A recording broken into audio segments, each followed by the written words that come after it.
Emma and Lily were sisters, just a year apart.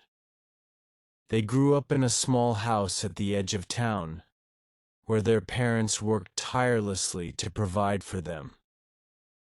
Their home was humble, with creaky wooden floors and a leaky roof, but it was filled with warmth and laughter. Despite their differences, Emma being quiet and thoughtful, always lost in a book, while Lily was full of energy, constantly exploring the world around her. They were inseparable. They spent their days playing in the fields, climbing trees, and running through the golden grass, their laughter carried by the wind. But their favorite time was always at night, when they would lie in bed, whispering stories to each other.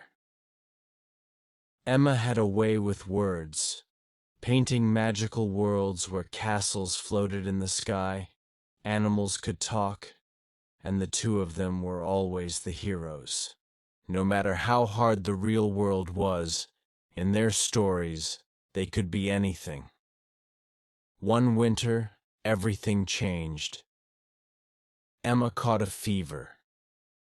At first, it seemed like nothing serious, a simple cough, a little fatigue. But as days passed, her body weakened, and soon she was too frail to leave her bed. Their parents did everything they could, but medicine was expensive and money was tight. The house, once filled with their endless chatter, became silent. Lily stayed by her sister's side, holding her hand, whispering stories in the dim candlelight, trying to bring back the world they had built together. "Once upon a time," she whispered, "there were two sisters who promised to always be together. No storm, no sickness, no distance could break them apart." Emma smiled weakly at those words. Lily clung to the hope that her stories would heal her sister, that their bond would be stronger than the sickness threatening to take her away. Days turned into weeks, and slowly, Emma began to recover.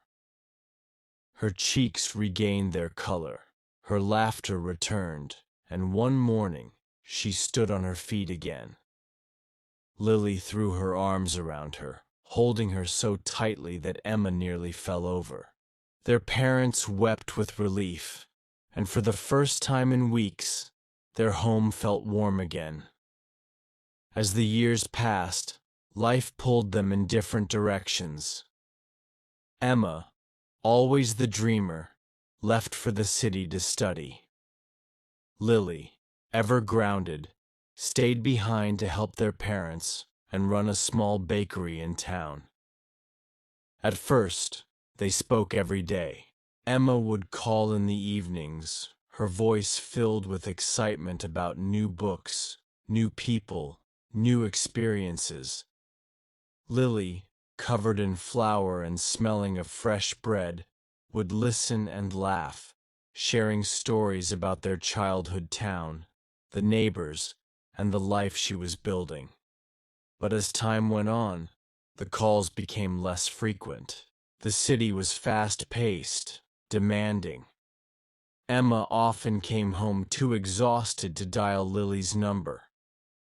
Lily, caught up in the daily rush of customers and responsibilities, told herself she would call tomorrow, then the next day, then the next. Weeks turned into months, and though they never admitted it, they both felt the growing distance between them. One autumn evening, as the leaves turned gold and the air grew crisp, Lily received a letter in the familiar curve of Emma's handwriting. Her hands trembled as she opened it. "I miss you," it read. "I miss us. Do you remember the stories we used to tell? Do you remember the stars? Let's meet. Let's go back home." Lily wiped her eyes, packed her bags, and without a second thought, boarded the next train. When she arrived at their childhood home, Emma was already there, standing on the porch, waiting. Neither of them spoke at first. They simply ran to each other, arms wrapping around shoulders, holding on as if to make up for all the lost time. No words were needed. The embrace said everything.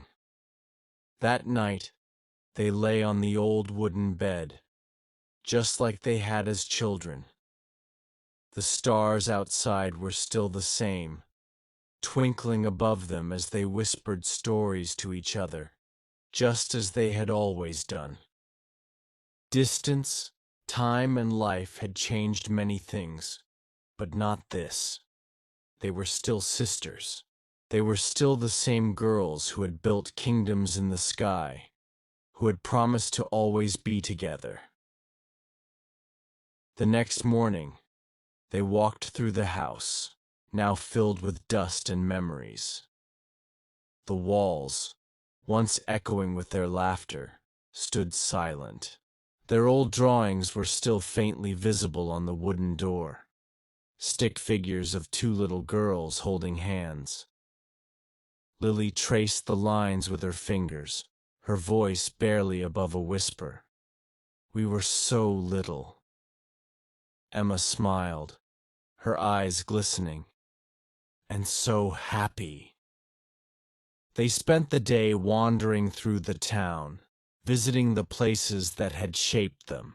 They climbed the hill where they had watched sunsets, skipped stones at the pond where Lily had once fallen in, and Emma had pulled her out, and stepped into the tiny bookshop where Emma had spent all her pocket money on old novels. Every place carried a piece of their past, a reminder of the bond that had never truly faded. That evening, as they sat by the fireplace sipping tea, Lily hesitated before speaking. Emma, do you ever feel like we lost something? Emma looked at her, understanding the unspoken weight behind her words.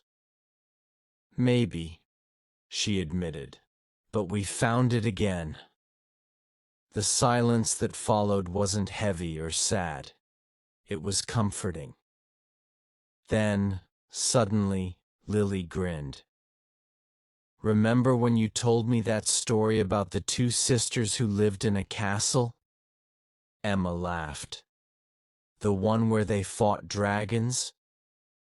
And ruled the kingdom together, Lily added.